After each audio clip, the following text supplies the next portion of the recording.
You know, the discipline that you do it takes so much work, but also being out of shape and being sick is hard. Of course. And so there's a concept of like choose your hard, right? But everything is hard. Yeah. The both ways is hard, right? Yeah. So why, without obsession, and I'm gonna mention, you say to be like me, maybe in your opinion, the opinion of the old people, even my friends say that I'm sick to live that life. For me, it's not a big deal. I do it in a comfortable way, in a happy way. Yeah. For me, is not sacrifice. You say, yeah, sometimes you don't want to go to the gym. Of course, no. Sometimes I don't go to but I go because I have a compromise with myself. But I'm not go happy every day. You think I'm wake up off the bed every day happy or with my wife or with my kids? Sometimes I'm not, but it's part of our time. We are both the same. We feel this every time. To mention again, the most important thing is to have a routine, consistency, not obsession. Good. Don't be like Cristiano, because Cristiano is crazy. Okay, but 20%, 25%, it's too much. Yeah, be more consistent. Yeah, it's a little bit. Come on, make effort in your health. It's makes sense. You should be a monster. He said you should be a monster. You should be ruthlessly ambitious and then learn how to control it. And it's that old expression. It's better to be a warrior in a garden than a gardener in a war. Wow. Well, think about when you build willpower and think about how much I've built. Now that you know about this, I didn't know about this, but think about how much I've built. Everything I've ever done in my life, I didn't want to do. Everything, every day. I'm a lazy piece of shit. And I'm one of the hardest working people that ever stepped foot on this planet Earth. And I'm saying that very proudly because I know what I do. It's not cocky. I'll tell you I'm stupid. And I'll also tell you the exact opposite of what I've done. It's the truth. It is the truth. So imagine how much I've developed in that time frame. But it's the scary thing. Why most people don't want to do that, build that willpower, is because it is scary. It unlocks a whole bunch of things about who you are and who you're not. And a lot of people don't want to go down that journey to discover who they are and who they're not. Like, if there's no challenge, if there's no achievement, if there is no progression, what do you have left? That is boring. That's extremely boring. And I find that unbearable. So I think initially we're coming at this from a bad perspective. I also think it's important to really talk about what discipline really is. Like, what does it mean to be disciplined or to live a disciplined life? Well, what it doesn't mean is you need to have a strict 4 or 5 a.m. regimen. It doesn't mean you have to do ice baths. You don't have to live like David Goggins in order to be considered disciplined. If you ask me, being disciplined just means that you're prioritizing yourself. You're prioritizing things that are going to make you better each and every day. I like to focus on 6 things every single day, and that is to pray, meditate, read, work out, drink 1 gallon of water per day, and work on my personal craft. Now, for me, that's content creation. That's like these videos that I make. This is my craft. This is what I like to do. As long as you're doing those 6 things, however that looks for you, that's living a disciplined life. The reason that I've named these 6 things is because they're going to get you closer to reaching your full potential in mind, body, and spirit, which ultimately is what we're after. Okay? God has given us these gifts, these amazing capabilities in these 3 realms of life, mind, body, and spirit. And I think it would be an extremely foolish thing to take these things for granted and not see what we are capable of. What do you want? How badly do you want it?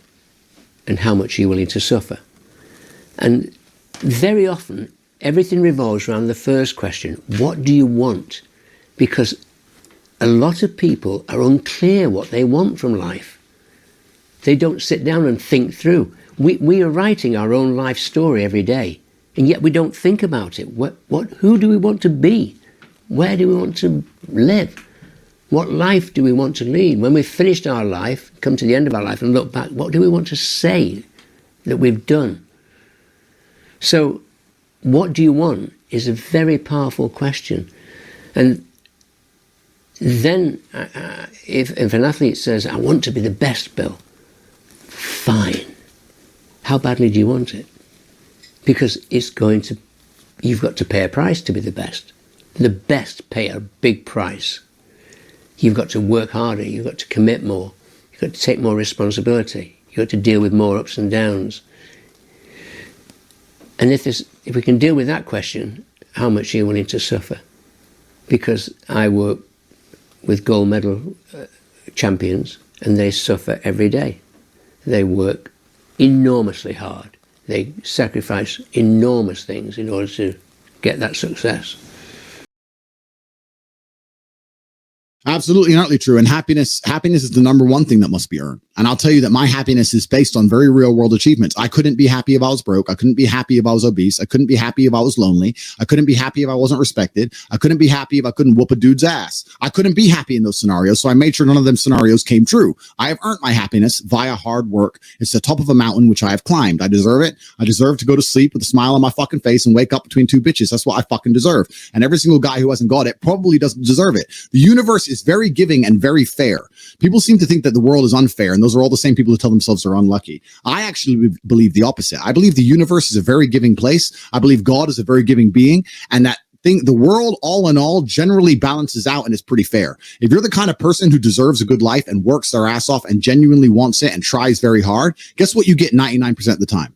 A good life. And if you're the kind of person who doesn't really deserve it, slacks 3 days a week, a little bit lazy, snakes his friends, talks behind people's back, blah, blah, blah, guess what? Your life ain't all that good. The universe is pretty fair and pretty balanced. I've yet to meet somebody who gets up every day, does what they're supposed to do, works hard, goes to the gym, then goes to work, does their best, makes their money, looks after it, is sensible, doesn't blow it, et cetera, who then fails. I've never met anybody who fails when they do all the right things. The universe is a very fair and giving place, all in all. There are very few exceptions to that. So when I see somebody who doesn't have the success they want, especially when I see, let's say, a group of people who don't have the success they want, there's no way you're all exceptions to that rule. You may want something, but you certainly don't deserve it, and that's why you don't have it. What's the definition of a loser? I think the universe is absolutely and utterly giving. I've never seen anybody dedicate themselves to something completely and fail.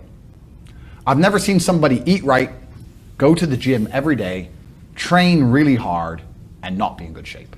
I've literally never seen it. The universe is extremely giving. If you actually try and you actually want it, and you're actually not making excuses, lying, talking shit, you're going to get what you want. So when I see people who don't have what they want, I consider them losers. And this may be elitist, I understand that. But if I put myself through endless pain to end up where I am, it's very hard for me to have sympathy on the man who's afraid of pain. You're avoiding pain. I've been through endless. I now have everything I've ever desired. You have none of the things you desire. Am I supposed to feel sorry for you because you took the easy way out? Am I supposed to look at you and go, oh, poor dude? No, you were a fucking coward. You didn't go through the shit I went through. You didn't put it on the line. So you deserve your substandard reality. That's what you deserve. You're a fucking loser. Because if you actually wanted it and you actually tried, you'd have it. You could have anything you want. Universe is super giving. You want a fucking Ferrari, you can have it. You want that bitch, you can have her. You can have anything you want on the planet. There's not a girl I look at that I want that I can't have. Not one. That's my reality. There's not a car I can't have. There's not a house I can't buy. If I want to go to a yacht, if I want to go to Antarctica, there's nothing I can't have. Bam. Because I've decided to become this man. It's the same for absolutely every single one of you at home. If you want it, you can have it. If you're sitting there saying, oh, but I tried my best and I still didn't get it, you're lying. You didn't try your best. That is a fucking lie. The universe gives it to everybody who genuinely tries.